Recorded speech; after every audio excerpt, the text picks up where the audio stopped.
Boa noite, pessoal. Então, vamos continuar hoje a meditação no livro de João. Estamos no capítulo 10, mas primeiro vamos fazer aí a nossa oração, tá certo? Senhor Deus Todo-Poderoso, nós te agradecemos por mais uma vez podermos estar aqui reunidas em teu nome, meditando na tua santa palavra. Pedimos que o Senhor venha tomar a direção de tudo, meu Pai, que for dito, e que o Senhor venha preparar uma palavra especial para cada uma de nós, para suprir, meu Pai, cada uma das nossas necessidades, cada uma das nossas angústias, cada uma, meu Pai, as necessidades realmente que precisamos em termos espirituais. Tem coisas, meu Deus, que nós queremos mudar, que nós queremos transformar, e através do nosso próprio braço, a gente não consegue, meu Pai. Nós precisamos da tua orientação. E ainda assim, meu Deus, é muito pouco. Sinceramente, nós precisamos da tua mão forte, do nosso lado, nos conduzindo, nos guiando para os teus retos caminhos. Que o Senhor venha, meu Pai, desde já, fazer essa transformação em nossa mente, na nossa alma, colocando, meu Pai, dentro da gente exatamente o que tem nos faltado. E se ainda nós não temos estrutura para receber a tua ordenança, que o Senhor, meu Pai, venha nos capacitar e nos preparar para isso. Essa é uma ótima oportunidade para o Senhor, porque estamos aqui com o nosso coração aberto, completamente receptivas a todo o teu falar. Nós entregamos, meu Deus, essa meditação em tuas mãos, entregamos as nossas vidas em tuas mãos, e para a tua honra e tua glória que estamos fazendo isso. Em nome do Pai, do Filho e do Espírito Santo. Amém? E graças a Deus. Amém, povo lindo. Então, a gente parou no verso 18, tá certo? E vamos dar continuidade no verso 19, que é continuação, né, desse texto. Um texto muito rico. Vamos continuar aqui nele. Versículo 19. Houve, pois, novamente uma divisão entre os judeus por causa dessas palavras. Quais palavras? O Senhor Jesus ele estava deixando claro que existem pessoas que pertencem ao rebanho de Deus e existem pessoas que simplesmente não são do rebanho de Deus. Quando ele está colocando essa diferenciação, ele está falando isso para todos que estão lá no templo e está falando isso especificamente para os fariseus, deixando claro que eles, de fato, não são filhos de Deus.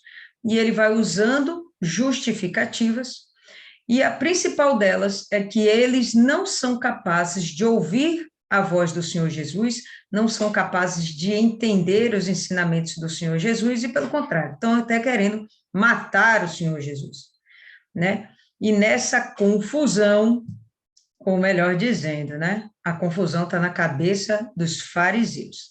Nessa situação, muita gente está crendo no Senhor Jesus e outros continuam lá com suas dúvidas. Sempre que a gente está percebendo aqui no livro de João, existem passagens onde Jesus está pregando e ao fim de cada pregação ele acaba sendo perseguido, né? Mas sempre há uma ressalva, né? João sempre deixa uma ressalva. Muitos acreditavam nele, muitos criam nele, muitos criam nele. E aqui ele vai fazer a mesma coisa. Diante de cada pregação do Senhor Jesus, muitas pessoas estavam acreditando nele. Isso é uma coisa que a gente também tem de viver, né?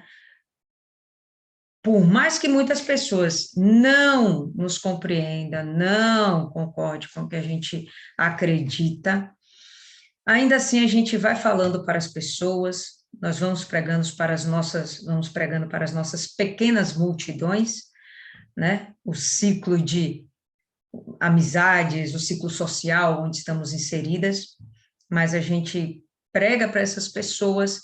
Vai ter gente que não vai confiar, que não vai acreditar, mas vai ter gente que vai acreditar e vai alcançar a salvação, porque o Espírito Santo nos usou, que fique claro, que não vem nada da gente, é tudo por ele, para ele, por meio dele. Então, houve, pois, novamente, uma divisão entre os judeus por causa dessas palavras. Uns criam, outros não. E muitos deles diziam, ele tem demônio e é louco, por que o escutais? Então, alguns chegavam a afirmar isso, e eu não acredito que somente os fariseus pensassem assim. Com certeza tinha gente do povo mesmo que também pensava assim, que aceitava com facilidade o domínio farisaico. Bem ou mal, os fariseus tinham realmente muita influência sobre o povo judeu. E ainda que o Senhor Jesus estivesse já mudando o pensamento de muitos através dos seus sinais, através das suas palavras, muitos ainda estavam duvidando, e essas são as palavras que ele usa. É muito comum isso acontecer, entendeu? A gente chega em casa, temos a nossa fé, talvez o nosso familiar não confie, não acredite, mas se a gente faz qualquer deslizezinho, uma das primeiras coisas que eles falam, não, você está com demônio, quem está com demônio é você.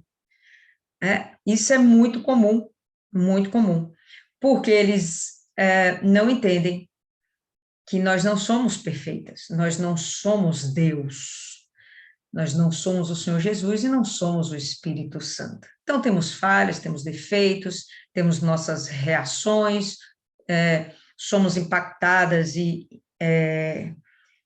estimuladas pelas nossas emoções, e dentro disso vamos ter reações que na cabecinha deles aquilo não deveria fazer parte de um cristão. Então fala aí, você está com demônio. A mesma coisa estão fazendo aqui com o Senhor Jesus. Eles não entendem o que o Senhor Jesus fala, não entendem o que o Senhor Jesus faz, e simplesmente é muito mais fácil dizer que ele é perturbado, e que, em sendo perturbado, não tem por que dar ouvidos a ele. E essa é uma das coisas que ele coloca aqui, né? Ele tem demônio, é louco, por que o escutais? Outros diziam, essas palavras não são de quem tem demônio. Pode um demônio abrir os olhos dos cegos? Óbvio que não, né? Pelo menos não como Jesus fazia. Jesus não fazia maltratando ninguém, ele não estava pisando em ninguém, ele estava só revelando o caráter daqueles que estavam ali presentes. Mas ele, particularmente, até aqui não está condenando ninguém, muito pelo contrário, ele veio para salvar, todo cheio de perdão, cheio da graça, oferecendo graça. Então, se a gente imaginar o demônio fazendo o que ele é capaz de fazer maravilhas, né? Portentos e maravilhas, o diabo é capaz de fazer, é sim. Mas há essa diferença, do jeito que o Senhor Jesus vem, cumprindo todos os sinais da antiga Escritura, mostrando que o Antigo Testamento revela-o como o próprio Filho de Deus, como o Messias. E os sinais que ele pratica também o fazem assim. Por mais Satanás quisesse imitar a Deus, imitar o Senhor Jesus, como ele gosta de fazer até os dias de hoje, não se compara com o que realmente estava predito a respeito do Senhor Jesus. Tem pessoas que tem uma enfermidade. Eu passei por uma situação dessa, né? Minha família servia, por parte de mãe, servia aos impostos. E aí, aos 6 anos de idade, eu tive uma enfermidade, ninguém descobriu a cura, né? Ninguém sabe o que é, leva para o médico também não sabe o que é. Então, e aquela doença evolui, toma conta do corpo todo, família entra em desespero, ninguém sabe o que fazer, vão e me levam lá para o terreiro. Então, o objetivo era que eu fosse curado. E, de fato, a coisa foi muito aliviada, mas eu não fui curada de verdade. Tá? Houve realmente uma cura quando eu entrei na igreja e conheci o Senhor Jesus na igreja e entendi aquela palavra de Isaías 53, que ele levou sobre si todas as nossas enfermidades, e a partir dali, nunca mais manifestei com aquela doença, com aquele problema. Então, o diabo até tenta, e há quem até acredite, mas quem de fato pode é Deus. Então, vamos em frente. E celebrava-se em Jerusalém a festa da dedicação, e era inverno. A festa da dedicação não era uma festa determinada por Deus. A gente só vai ter 3 festas, basicamente, que foram determinadas por Deus: a Páscoa, a Pentecostes e a festa de Sucote, né? Das tendas. E Tabernáculos. tabernáculos, que é tudo a mesma coisa, viu? Tem vários nomes para a mesma festa. E aí, o que acontece? Pronto, tinha aquelas 3 festas que realmente foram determinadas por Deus, tinham seus propósitos, etc. e tal. Mas tinha essa festa aqui em particular, a festa da dedicação, que foi criada pelos próprios fariseus. E eles criaram essa festa quando eles conseguiram vencer Antíoco Epifânio. Antíoco Epifânio IV era Antíoco IV ou Antíoco Epifânio. São nomes da mesma pessoa. E quando eles conseguem vencer Antíoco, eles tomam de volta o templo e eles voltam a sacrificar a Deus. Mas antes disso, eles limpam o templo, eles vão purificar o templo e vão começar toda a rotina levítica que existia, que lhes foi ensinada. Certinho? Certinho.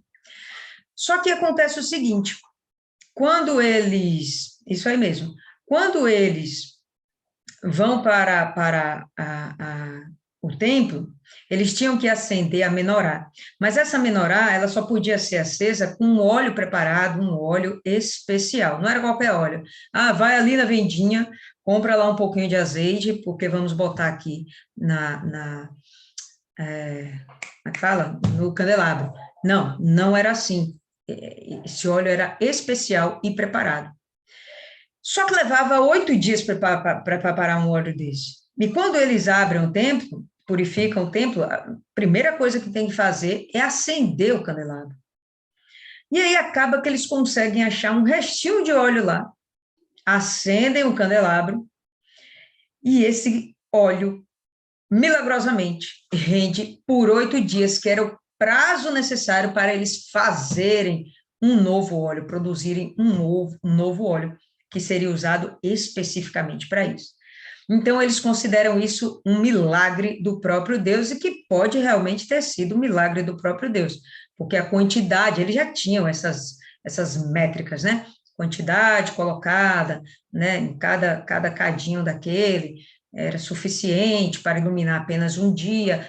Pois bem, durou 8 dias, e depois daquilo, eles viram que era um momento aquilo foi a manifestação do poder de Deus em favor de Israel, em favor dos judeus. Então, eles chegam e determinam a partir dali que aquele dia deveria ser comemorado. Então, eles fazem a festa, tá, da dedicação, ou como Maiana colocou aí, a Hanukkah, ou também festa das luzes. Eles praticam isso até hoje. Se você for lá em Israel atual, eles têm essa prática também até hoje. Mas, enfim, era uma festa criada pelos homens, não era uma festa criada necessariamente pelo próprio Deus, né? Então, tudo bem. Se celebrava realmente no período do inverno lá pelo mês de novembro, dezembro, que seria o nosso período de verão aqui, como são hemisférios diferentes, né? Então, lá realmente era inverno. E Jesus caminhava no templo, no pórtico de Salomão. E o que acontecia, provavelmente, é que por ser um momento de frio, ele estava se abrigando ali naquela altura do pórtico. Eu quero ver se eu consigo mostrar para vocês aqui um vídeo, compartilhar aqui, mostrando como era esse pórtico. Vamos ver se eu consigo compartilhar esse vídeo aqui com vocês. Cadê?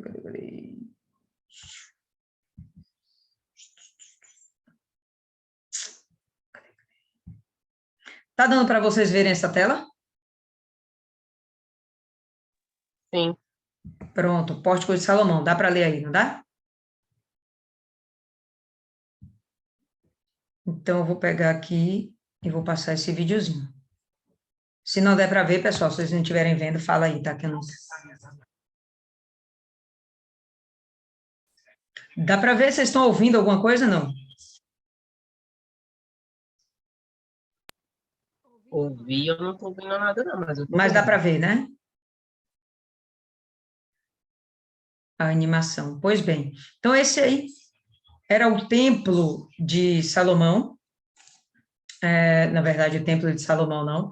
Esse daí era o grande templo que Herodes terminou de ampliar e construir. Mas esse pórtico de Salomão, esse vão que vocês estão vendo aí, é o que se chamava pórtico de Salomão ou alpendre de Salomão, porque de fato foi construído por Salomão à frente do templo. O templo, pessoal, era algo relativamente pequeno, entendeu? Não era tão grandioso assim como o que vocês estão vendo aí nessa maquete. Esse templo que vocês estão vendo foi ampliado por Herodes e realmente era uma estrutura arquitetônica magnífica. Mas esse pórtico, esse alpendre, que é essa região aqui onde eles estão, esse telhado aqui, ó, onde eles estão ali conversando, né? Vocês vão ver aí que é longo pra caramba, tá bom? Ele que seria justamente esse pórtico onde o Senhor Jesus estava andando. Aqui a gente vai ver o templo, o interior do templo, essa região aqui seria onde tinha a escola da formação, né, dos sacerdotes, dos levitas, tá bom? O sinédrio ficava aqui nessa região também, e o pórtico dava aqui para um vale, se eu não me engano, o vale de Sidrom. Esse pórtico, ele tinha mais ou menos em torno de 800 côvados, o que vai dar uma distância de mais ou menos 180 metros. Então, era um espaço bem grande que Salomão construiu e não foi destruído por Herodes, nem os demais inimigos, quando passaram por aí, eles não destruíram, e provavelmente foi conservado pela beleza que isso era, né? É, é, como é que a gente fala? Era uma coisa potentosa, sabe? Muito bonita, magnífica. Então, eles preservaram isso aí.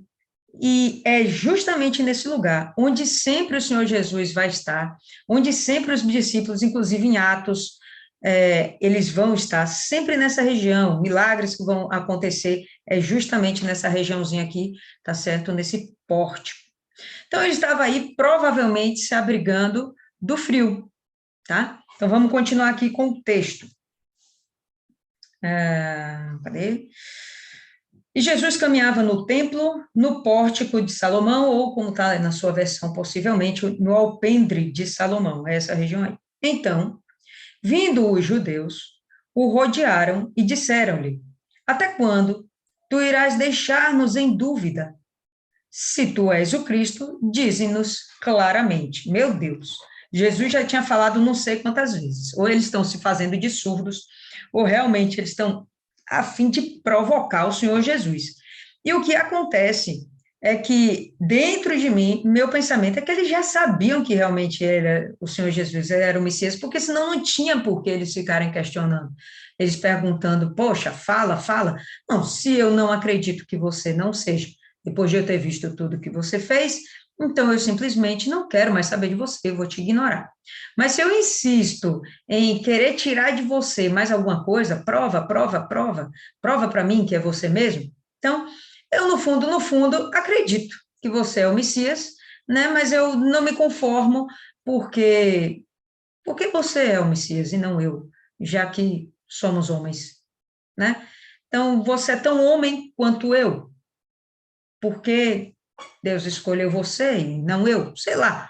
Penso que na cabeça deles era isso que se passava. Não faz sentido eles insistirem mais nesses questionamentos, porque eles já perguntaram outras vezes, Jesus já disse, já deu as provas que existiam a respeito dele, as testemunhas que testemunhavam a favor do Senhor Jesus como o Messias, Filho de Deus, aqui na Terra, mas eles simplesmente não querem acreditar. Ok, vai lá, vou encher o saco do Senhor Jesus de novo, né? De novo, né? Então, se tu és o Cristo, dize-nos claramente. Respondeu-lhes Jesus: já vos tenho dito, e não o credes. As obras que eu faço em nome do meu Pai, essas testemunham de mim.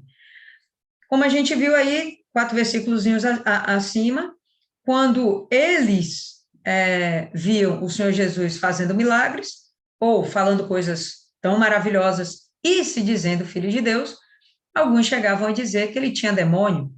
Então, eles nem reconheciam aqueles milagres como sendo vindas do próprio Deus, né? Eles ficavam criando dúvida que não tinha como refutar. E o Senhor Jesus fala, olha, prova irrefutável são as obras que eu faço, porque vocês não são capazes de fazer. Venhamos e convenhamos, milênios se passaram, Satanás está aqui na Terra rodando, vocês sabem disso, vocês sabem da história de lá de Adão e Eva, vocês sabem da história da serpente, vocês sabem que Satanás entrou na serpente, bom, vocês sabem um monte de coisa. Quando foi que vocês viram acontecer esses portentos, essas maravilhas, através de um ser humano? Por que o diabo não usou alguém para fazer essas coisas antes? Porque agora, quando todas as profecias do Antigo Testamento afirmam e apontam para o fato de eu ser o Messias. Está dando para entender? Então, não tinha por que mais eles terem essas indagações, essas dúvidas. E o Senhor Jesus usa os próprios milagres, né, a própria conduta dele em termos de milagres na vida das pessoas, a transformação da água em vinho, a cura, a multiplicação dos pães e peixes, tal. Não sei se aqui já houve o andar sobre as águas, mas, enfim, já teve coisa para caramba, né? E eles continuam querendo sinais. Então, vamos lá. Já vos tenho dito e não o credes, as obras que eu faço em nome do meu Pai, essas testemunham de mim. Mas vós não credes, porque não sois minhas ovelhas, como eu já vos tenho dito, que foi o que a gente estudou, né, na última meditação. Eu já vos tenho dito, vocês não são minhas ovelhas. Dentro do aprisco tem muitas ovelhas, tem muitos donos, mas as minhas são as que ouvem a minha voz, vocês não me ouvem. As minhas ovelhas ouvem a minha voz, eu as conheço, e elas me seguem. E dou-lhes a vida eterna, e nunca hão de perecer, e nenhum homem as arrancará da minha mão. Quando ele fala isso aqui, obviamente que ele está falando da salvação, do momento do pós-vir, e a vida após a morte, a eternidade ao lado do Senhor, ao lado do próprio Jesus. Quando ele está falando isso aqui, aí já fica até mais fácil entender que eles não entendam o que o Senhor Jesus está falando, porque ele está falando coisas que não são compreensíveis nesse momento. Eles viram Daniel falar isso, eles viram Zacarias falar isso, eles viram Oséias falando essas coisas, eles viram Isaías falando essas coisas, o próprio Ezequiel falou essas coisas, em Gênesis está sendo falado essas coisas, mas eles não conseguiam compreender que o Senhor Jesus vinha para dar uma vida eterna após a morte, para todo aquele que nele crê. A vida eterna, para a cabecinha deles, dependia das boas ações, do respeito às leis, da obediência, à observância à lei mosaica. Jesus está trazendo uma nova história, e onde a lei é para ser não necessariamente abandonada, mas o valor de salvação não está mais na lei. O valor da salvação, o peso da salvação, está agora na fé, na confiança que se tem no sacrifício do Senhor Jesus, Cordeiro perfeito. Pois bem, eles poderiam realmente não compreender isso, né? Dou-lhes vida eterna, nunca hão de perecer, como assim? Nunca vão morrer, né? Então, não imagino que eles pensem aqui na alma. Eu imagino que realmente eles estão pensando na carne, certo? Porque ele já falou isso antes, e eles falaram, como assim? Você viu Abraão, né? Abraão já morreu, nosso pai Abraão já morreu. Então, Eles pensam na carne, eles não estão pensando no espírito. Meu pai que as deu a mim, as ovelhas. Meu pai que as deu a mim é maior do que todos, e nenhum homem pode arrancá-las da mão de meu pai. Eu e o meu pai somos um. E aí Jesus vem com esse discurso, testificando e enfatizando que, de fato, ele é filho de Deus, ele é o Messias e ele é Deus. Ele é Deus. Então, os judeus pegaram outra vez pedras para o apedrejarem. Então, ali naquela altura, naquele pórtico, eles cercaram o Senhor Jesus, fizeram tais indagações, Jesus deu tais respostas, e eles aqui, tomados de ira, pegam pedras para apedrejar. Tá. Respondeu-lhe Jesus: muitas obras boas da parte do meu Pai eu vos tenho mostrado. Por qual dessas obras me apedrejais? Por qual dessas obras vocês querem me apedrejar, me condenar, me matar? E eles respondem. Os judeus responderam dizendo-lhe: não te apedrejamos por obra boa alguma, mas pela blasfêmia, porque, sendo tu homem, te fazes Deus, já que ele disse que ele e o Pai são um, então ele está se colocando também na posição de um Deus, que de fato é. Pode falar aí, Cristiane. Não, é engraçado que eles perguntaram, e o Senhor Jesus respondeu que sim, que ele era filho de Deus. Mas, e Jesus mostra as obras.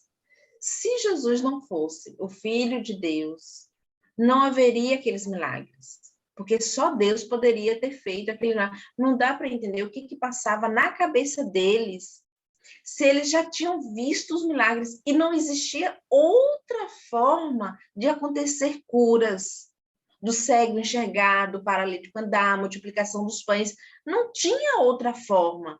Só Deus para fazer o milagre. E Deus usou o Senhor Jesus. Então, é muita incredulidade deles, porque só por mais que a gente tenha uma dúvida, a gente vê que a coisa está ali.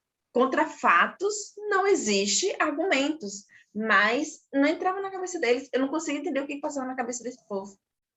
Então, é difícil você ter uma resposta plausível realmente para uma situação dessa, porque não faz sentido. Eles estão vendo tudo e ainda continuam com dúvidas e se questionando. É complicado. O que eu posso realmente imaginar é que, de fato, eles davam ouvidos ao diabo. Então, Satanás estava lá, Jesus estava lá, sem sombra de dúvidas, fazendo o papel dele, beleza, mas o diabo também estava lá, fazendo o papel dele. E o objetivo dele era fazer com que essas pessoas se afastassem de Deus e desacreditassem de Deus. Eu lembro de uma reunião do Força Jovem, né, uma conexão jovem, ainda chamava nessa época conexão jovem, deve ter uns 3, 4 anos isso, onde um demônio acabou manifestando e era um tempo até de Israel, né? Aí ele chega e o obreiro, na época, entrevistou o demônio e perguntou: quem impede dessas pessoas se entregarem aqui no altar? Aí ele chegou e falou: eu, nós. E aí ele falou: quantos são? E ele chegou e falou que existiam naquele momento, lá na nossa igreja, Vilas do Atlântico, naquele momento, milhares de demônios, impedindo aqueles jovens de chegarem até o altar.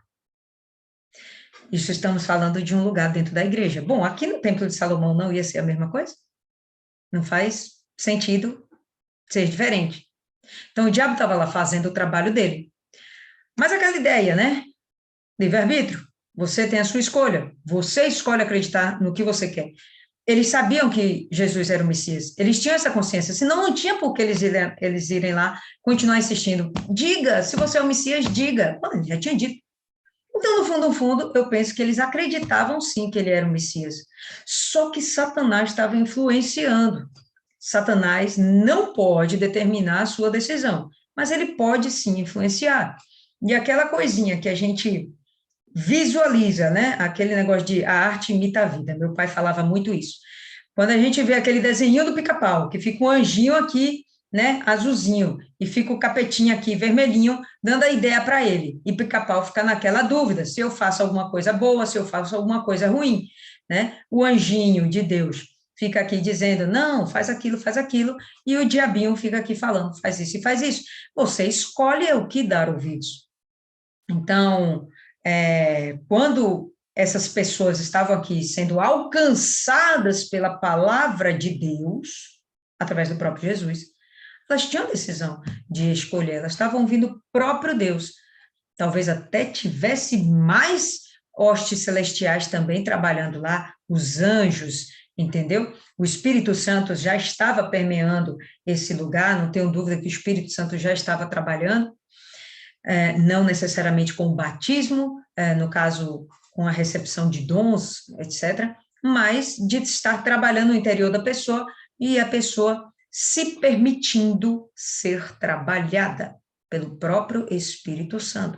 Mas é uma questão de escolha, como a gente já discutiu isso alguns capítulos atrás, né? Deus não faz acepção de pessoas. Então, ele dá chance e oportunidade para todos. Os fariseus estão ouvindo a palavra, eles estão tendo chance? Estão. Mas o próprio Jesus fala, vocês não me ouvem. Vocês não são meus. Vocês não são daqueles que Deus me deu. Então, ele deixa claro, vocês são filhos do diabo. Por quê? Porque está dando ouvidos ao diabo. Fala, Milene. Eu acho que aqui já ficou bem claro de quem são filhos mesmo, e como são filhos deles, do mal mesmo, não vão acreditar. A intenção aqui é clara de fazer o que eles fazem no verso seguinte, que é de apedrejar o Senhor Jesus. Por isso que eles dizem, fala abertamente. Eles já estão com a má intenção ali, já foram com esse intuito. Mas o Senhor Jesus consegue converter, consegue transformar aquele intuito em algo bom, porque como a Sara mesmo falou, ali tinha outras pessoas, e aquelas outras pessoas talvez fossem junto com eles, ouviram ele falar, fale abertamente, e ele voltou a falar, diz, e aquelas outras pessoas que ouviram creram. E aqueles que eram filhos, que achavam que ele ia apedrejar, que ia fazer o mal, não sabiam que o Senhor Jesus aproveitava aquela situação para converter realmente aqueles que seriam deles. Então, sempre isso acontece, pode acontecer, acontece com a frequência, até com a gente mesmo, quando está falando a palavra de Deus. A gente está falando, às vezes está falando do Senhor Jesus para uma pessoa, e aquela pessoa está ali relutante e está resistente, ela está com perda de alguém. Você já vê a pessoa que está do lado, ouvindo, já quebrantando, já assimilando aquela, porque talvez a palavra não seja para ela, que já está dominada pela incredulidade, mas vai servir para aquela que está acompanhando. Então, nunca é uma semente jogada fora. O Senhor Jesus aqui, no Evangelho de João, mostra isso insistentemente, que não é uma semente jogada fora de forma nenhuma, desperdiçada de forma nenhuma.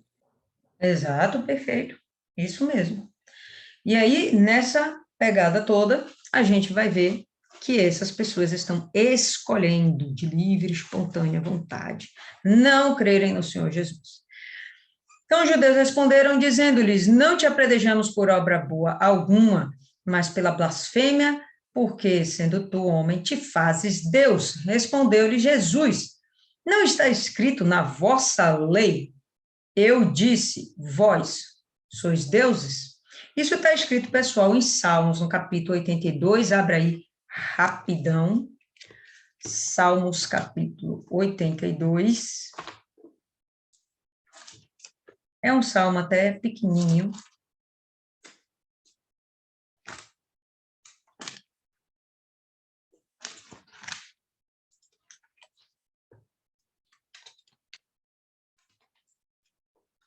Todo mundo já viu? Eu estou tentando ainda aqui, Deus é mais. Todo mundo? Vamos lá. Salmo 82. Começar do começo, que é mais legal. Deus está na congregação dos poderosos, julga no meio dos deuses. Então, Deus está na congregação dos poderosos, julga no meio dos deuses. Ele não está dizendo aqui que existem outros deuses.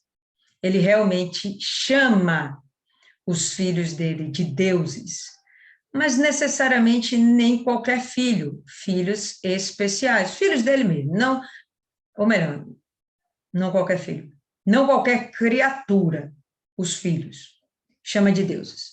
Julga no meio dos deuses. E essa palavra aqui, deuses, no hebraico, significa exatamente deuses naturais, né? Deuses de menor importância como sendo naturais, e magistrados ou juízes. Em alguns momentos pode significar, inclusive, anjos, mas não deuses no sentido do Deus Todo-Poderoso, que possui todo o poder, que dá a vida, que tira a vida. Deuses que são capazes de ouvir a palavra de Deus, seguir a palavra de Deus. Pessoas nesse sentido, que teria a autoridade de Deus dentro de si. Dá para entender isso? Pessoas que têm a autoridade de Deus dentro de si. Você tem o Espírito Santo, você tem a autoridade de Deus dentro de si. Ele chama você de Deus, com D minúsculo, mas enfim, Deus. Até quando julgareis injustamente e aceitareis as pessoas dos ímpios? Aí ele faz essa cogitação, né? Como é que vocês continuam, né? Vocês têm essa autoridade que eu vos dei e vocês continuam fazendo coisas ruins, vocês têm práticas ímpias, vocês estão valorizando muito mais aqueles que realmente são criminosos, são perversos, né, impiedosos, e estão desprezando quem aqui? Fazer justiça ao pobre e ao órfão, que vocês estão desprezando. Justificai o aflito e o necessitado, porque vocês estão desprezando. Livrai o pobre e o necessitado, tirai-os das mãos dos ímpios. Essa deveria ser a função das pessoas que têm dentro de si a autoridade que Deus dá. Então, quando nós recebemos o Espírito Santo e recebemos as capacidades, os dons do Espírito Santo, o que devemos fazer? Fazer justiça ao pobre e ao órfão, justificar o aflito, o necessitado, livrar o pobre e o necessitado, tirar das mãos dos ímpios. Eles não conhecem nem entendem, andam em trevas, todos os fundamentos da terra vacilam. Eu disse, vós sois deuses, e todos vós, filhos do Altíssimo. Então, essas pessoas que são as filhas do Altíssimo, que Deus chama de deuses, então são essas pessoas que têm embutido, né, essa autoridade que Deus dá. Todavia morrereis como homens, porque de fato não somos deuses como Deus, somos apenas os filhos de Deus, né? Morrereis como homens e caireis como qualquer dos príncipes. Levanta-te, ó Deus, julga a terra, pois tu possuís todas as nações. Então, é um texto bem legal, e Jesus está fazendo referência disso aqui. Bom, se eu sou alguém que reconheço a autoridade de Deus e recebo dele a autoridade de filho, então eu sou Deus. E aí agora o Senhor Jesus vai embasar, né, sua argumentação nesse texto aqui. Então vamos lá. Volta para João, no verso 34. Respondeu-lhe Jesus, não está escrito na vossa lei, eu disse, vós sois deuses? Se ele os chamou de deuses, a quem veio a palavra de Deus, e a escritura não pode ser anulada, aquele a quem o Pai santificou e enviou ao mundo, dizeis vós, tu blasfemas, porque eu disse, eu sou filho de Deus? Então, se vocês são chamados de deuses, porque vocês receberam a palavra de Deus, e sim, os fariseus receberam a palavra de Deus, vocês receberam a palavra de Deus, vocês são chamados de Deus. Vocês têm dentro de si uma investidura de autoridade que o próprio Deus deu para conduzir a nação dos judeus. Mas vocês não estão fazendo isso. Pelo contrário, estão fazendo aquilo que a gente acabou de ler, né? Estão maltratando os pobres, os necessitados, não fazem justiça, não justifica o aflito, né, não justifica o órfão, por aí vai. Vocês não fazem isso. Então, vamos lá. Mas ainda assim vocês são filhos de Deus. Agora, eu, que o Pai santificou, me enviou a esse mundo, vocês dizem que eu blasfemo de dizer que eu sou filho de Deus? Se eu não faço as obras de meu Pai, não acrediteis em mim. Então, se as obras que eu estou fazendo, se tudo que vocês têm visto, os milagres, as palavras que eu falo, se vocês veem que isso não é de Deus, tudo bem. Vocês não acreditam em mim. Mas se as faço, ainda que não creiais em mim, crede nas obras, para que saibais e creiais que o Pai está em mim e eu nele. Então, ainda que vocês não confiem em mim, meu Deus do céu, confiem naquilo que eu faço. Porque o que eu faço revela o que eu sou. Por isso eles procuravam novamente prendê-lo, mas ele escapou de suas mãos. Então, ali encurralado, no alpendre de Salomão, o pessoal pega primeiro as pedras para apedrejá-lo, ele vai e argumenta, e eles tentam agarrar Jesus. Jesus dá o ninja e sai dali, né? Joga aquela bolinha de fumaça, e eles não conseguem pegar o Senhor Jesus. E retirou-se novamente para além do Jordão, para o lugar onde João batizava no princípio, e ali ele permaneceu. Lembra onde João batizava? Quem lembrar aí, eu dou um presente, uma bala. Quem lembra aí? Caio nessa mais não. Você não lembra, fale a verdade. Jordão. Não, Jordão, era no Jordão, ele acabou de falar aqui no Jordão, mas tinha uma cidadezinha que ele ficava lá. No capítulo 1, no verso 28, era em Betabara, lembra? Ficava a cerca de 30 quilômetros lá de Jerusalém, e ali João ficava, né? Então, Jesus se deslocou e foi para esse lugar. Bom, ali permaneceu, e muitos recorriam a ele e diziam, João não fez milagre algum, mas todas as coisas que João falava sobre este homem eram verdadeiras, e muitos ali creram nele. Mais uma vez, João apóstolo termina o texto dizendo, muitos creram nele. Sempre que tinha um embate, né, de ideias, né, um diálogo entre Deus, ou melhor, entre Jesus e os judeus, os fariseus, existia no final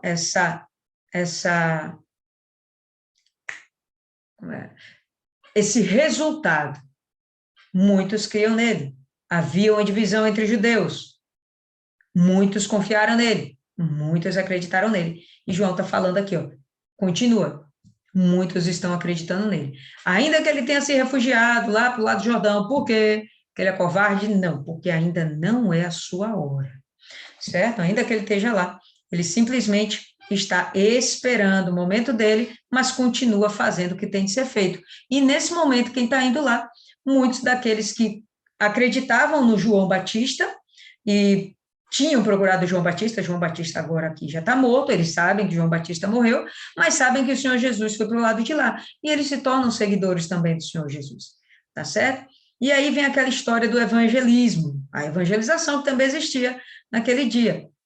Lembra de Filipe, que vai lá e conversa com Natanael, aí Natanael acaba se convertendo também, né? E é possível que tenha se tornado um dos discípulos, isso não é muito claro, mas pode ser que ele seja aquele Bartolomeu que está lá entre os 12, né, arrolado entre os 12.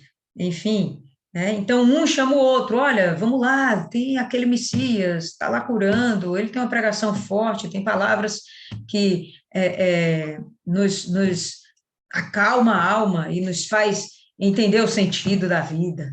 Vamos lá, vamos lá. E aí aquela multidão ia crescendo em redor do Senhor Jesus, ainda que fosse lá no Jordão. Esse momento aqui que o Senhor Jesus dá aquela escapadela de lá do alpendre, né, do pórtico de Salomão,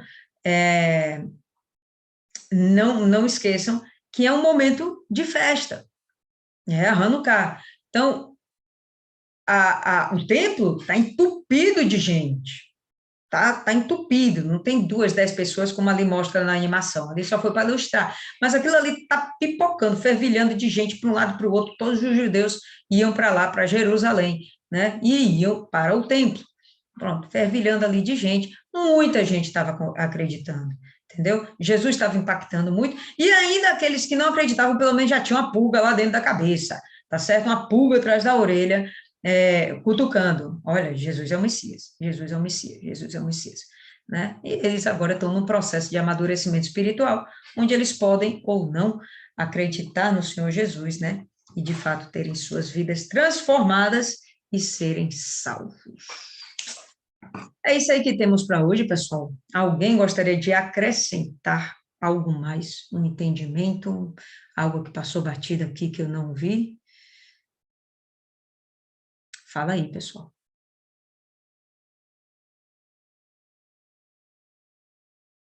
Ninguém?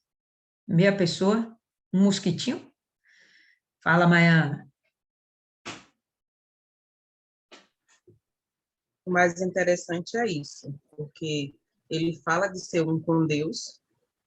Em algum momento aí, eu não lembro qual versículo a senhora mencionou, que, não, ele fala que ele e o Pai é um, e é isso que a gente tem que buscar, ser um com Deus. Cada dia anular a nossa vontade, os nossos desejos que a gente quer.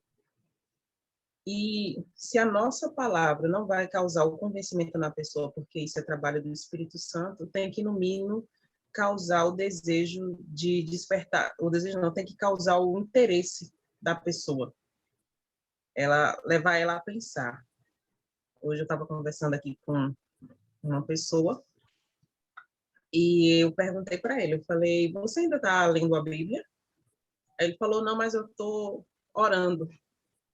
Por um momento achei que ele ia dizer que ainda estava rezando, mas eu oro toda noite. Aí eu falei, vem cá, é bom você orar, mas entre Deus atender o seu pedido, que só ora de noite, e atender o pedido de uma pessoa que ora de manhã, que ora de tarde, que ora quando vai dormir de novo e quando acorda, uma pessoa que ora por ele, que ora pela família, que ora pelos outros, uma pessoa que jejua. Aí ele falou, jejum é aquele negócio de ficar sem comida. Aí eu fui explicar para ele os tipos de jejum. Ele, aí tem aquela... Aí eu falei, Aí eu fui explicar, ele ficou assim, pensando, eu falei, mas no jejum, para você que ainda é criança, não é interessante tanto quanto você tem que entender melhor. Aí ele ficou assim, tá bom. Aí falou sobre ir para o inferno. Aí eu falei, aí eu continuei, eu falei, você acha que na hora que Deus for ouvir entre você e essas outras pessoas, Deus vai ouvir quem? Aí ele baixou a cabeça e disse o outro. Eu falei, pois é. Aí entrou na parte de salvação, ele perguntando sobre salvação. Aí eu falei, ele falou, Maiana, e por que Deus não gosta dos homossexuais? Não, por que cristão? Primeiro ele perguntou, por que cristão não acredita no feminismo? Aí eu falei, pronto, meu Deus do céu, não tô vestida para isso. Aí eu falei, por que, bem? A palavra de Deus disse que o homem é o provedor e que a mulher sábia, ela edifica sua casa. Então, a mulher, ela pode muito bem conseguir com que o homem faça o que ela quer, sem precisar brigar por isso. Fora que eu, particularmente, não tenho problema nenhum de ser sustentada por um homem. Quando Eliseu aparecer, ele me sustentar, não vai estar fazendo mais do que a obrigação dele. Aí ele e por que Deus não gosta dos homossexuais? Eu falei, não é que Deus não gosta dos homossexuais. Ele disse que esse tipo de pessoa não vai herdar o reino do céu, porque ele já deixou lá determinado o que a gente tem que fazer. Se você não lê a Bíblia, tá vendo? Se você não lê a Bíblia, você não sabe o que Deus quer. Só orar não vai resolver. Porque você também tem que agradar a Deus, você tem que adorar, você tem que fazer as vontades dele, você tem que se sacrificar. Aí eu falei para ele aquela passagem de 1 Coríntios 6. Eu falei, Deus disse que os efeminados, que os roubadores, que os idólatras não vão herdar o reino do céu, entre outras pessoas. Ele falou, e o que é idolatria? Eu falei, é aquelas pessoas que cultuam outros deuses. Aí ele olhou, e o Buda também? Eu falei, o Buda também. Aí ele, mas por que mais não? Eu falei, porque a glória de Deus, ele não dá para ninguém. Aí ele ficou parado assim, ainda bem que eu parei de mentir, eu olhei assim, respirei fundo, eu, tá, a conversa tá muito séria, não vou quebrar o clima agora. Aí ele ficou assim, E o que é idolatria além disso? Eu falei... Aí ele perguntou sobre o islamismo. Aquelas pessoas lá, Maiana, sim, quais pessoas? Aquelas lá, eu falei, o Islã, ele falou, eu estava estudando sobre isso, eu falei, também. Só que eles acreditam em Deus de uma maneira diferente. Não é que está errado eles crerem no Deus grande, no Deus vivo. Só que eles fazem de uma maneira errada. Aí chegou, estraga a festa, e ele saiu e eu fiquei sozinha. Mas, assim, de certa forma, o que eu disse para ele, em uma palavra só, fez ele pensar, e é algo que está dentro dele.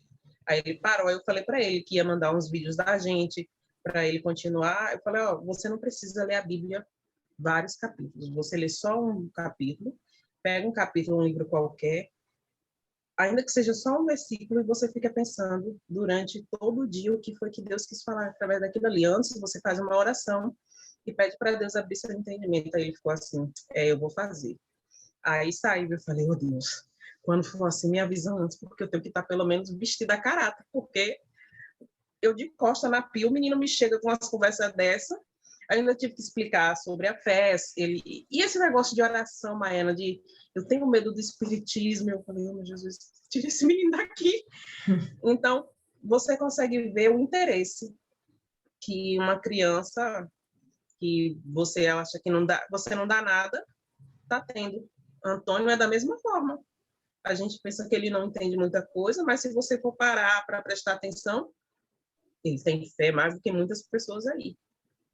E é isso que a nossa palavra tem que causar, o interesse das pessoas em conhecer a Deus, porque o Senhor Jesus aqui, ele está fazendo isso. Muitos estão parando para pensar, vai ter o interesse deles, o que eles decidirem, nem o diabo nem Deus vai ter esse controle, mas a influência é muito grande. E o diabo, ele sempre vai tentar abafar a voz de Deus. Naquele meio ali, como vocês mesmos disseram, tinha os que estavam dando ouvido e os que não. E até o que Milene falou foi interessante, porque domingo, na evangelização, disse que tinha 2 rapazes. E um estava impedindo o outro de pegar o jornal e de ouvir a palavra. Mas se a gente for firme na nossa decisão e influenciar essas pessoas, elas vão acabar tomando a decisão certa. Mas na frente, se vão permanecer ou não, é só ela que vai decidir, porque é uma decisão pessoal e intransferível. Mas a nossa parte a gente tem que fazer bem feito, porque não basta só falar, é as atitudes, é demonstrar com obras, como o próprio Senhor Jesus falou, o poder que Deus tem, e principalmente nessa questão espiritual, porque é legal falar para as pessoas que Deus prospera, que Deus abençoa a vida física, mas elas têm que ver em nós, principalmente a parte que eles costumam mais jogar na nossa cara, que é o espiritual, porque se a gente não pode ter um ataque de ira, que a gente até pode, e eles usam isso para questionar a nossa fé, com as nossas palavras, as nossas atitudes, a gente vai ter que mostrar também que a gente é de Deus e que nem tudo que vier do diabo vai nos derrubar. Ainda que a gente sofra aquele primeiro impacto, a gente não pode cair. Nem tudo que vem do diabo, não. Nada que vem do diabo. Nada. Nada. Fala aí, Cristiane. Aqui no versículo 27, o Senhor Jesus fala assim, ó, as minhas ovelhas reconhecem a minha voz, e eu as conheço, e elas me seguem. É muito fácil a pessoa, quando ela está em comunhão com Deus, ela reconhece a voz do Senhor Jesus. Ela sabe quando é Jesus falando com ela. Não tenho por que ter dúvidas quando a pessoa ela tem sensibilidade, ela está em comunhão. Tanto que o Senhor Jesus fala que eu e o Pai somos um. Quer dizer, então, o Senhor Jesus sabia quando Deus estava falando com ele. O Senhor Jesus já sabia dos planos de Deus por causa da comunhão. Então, a pessoa que ela tem comunhão com o Senhor Jesus, ela sabe quando é Jesus falando, e ela sabe quando é a carne dela falando, e também reconhece quando é o diabo falando. Né? Que às vezes a pessoa quer fazer alguma coisa, dá a vontade dela, mas o Espírito Santo fala. Deus, ele fala com a gente, e a gente sabe disso. E o Senhor Jesus fala assim, ó, muito bem, eu as conheço. O Senhor Jesus conhece cada uma de nós. né? Eu imagino assim, como ele nos conhece, ele usa de formas diferentes para falar com cada uma. Ele fala comigo de uma forma diferente que ele fala com cada uma de vocês. E a gente segue ele. Mas ali, seguindo um pouquinho mais na frente, fala o quê? Que aqueles que seguem ele, que é de Deus, Deus não abre mão. Deus não abre mão da gente. E tem muitas pessoas hoje na igreja, tem tantas pessoas que a gente conheceu que foi uma luta para se converter, uma luta para se libertar, às vezes caía, se levantava, caía, mas Deus nunca abriu mão daquela pessoa, Deus não abriu mão daquela alma. E um dia se converteu, de fato, de verdade. Eu lembro da história de uma esposa que ela ouviu falar, foi para a igreja, mas como ela era do Batuque, Batuque é religião que é macumba, né? Que lá no sul fala diferente. E ela chegava na igreja e ela manifestava. Então, a libertação dela foi muito difícil. Só que era muito interessante, que ela pegava toda a turma, todos os vizinhos, tudo adolescente, levava para a igreja. E ela manifestava. Ela conta hoje o testemunho que é maravilhoso, que é para glorificar o nome do Senhor Jesus, e ela dá risada, porque ela convidava, ela disse que levava mais de 10 por reunião, e chegava lá, ela era a primeira a cair, entendeu? E ninguém entendia nada, e depois que terminava a reunião, ela mesma ia e explicava para eles o que estava acontecendo, a fase de libertação da vida dela. Mas ela disse que mesmo com tanta luta que ela passou, Deus não soltou ela. Deus segurou nas mãos dela. Então, Deus, ele é assim com a gente. Por mais lutas que a pessoa passa, por mais dificuldade, o Espírito Santo, ele fala, Deus, ele segura a gente, Deus segura. Então, tem muitas pessoas que nem a nossa família, né? Tá aqui, que nem a nossa família. Aqui, gente, eu tenho certeza que Deus está segurando na mão de cada um deles e não vai abrir mão. Está aqui, está na Bíblia. O Senhor Jesus deixou claro isso para a gente. Né? Ok, concordo plenamente. Mas algum comentário? Dona Cida, a senhora tem que falar, Dona Cida. A senhora, quando fica calada, parece que está faltando alguma coisa aqui na meditação inteira. Se a senhora não falar alguma coisa, não deu certo. Eu não posso ficar falando que eu estou rouca e também estou tossindo. Desde que? É verdade. Diga aí o que a senhora entendeu. Vá, passe para a gente. Oh, meu Deus. Eu já entrei atrasada, não foi? Foi, mas foi pouquinho. Ai, ai. Eu entendi aqui. Deixa eu ver. Eu até marquei, meu Deus do céu. Cadê? Perdeu tudo, eita, saber. Não.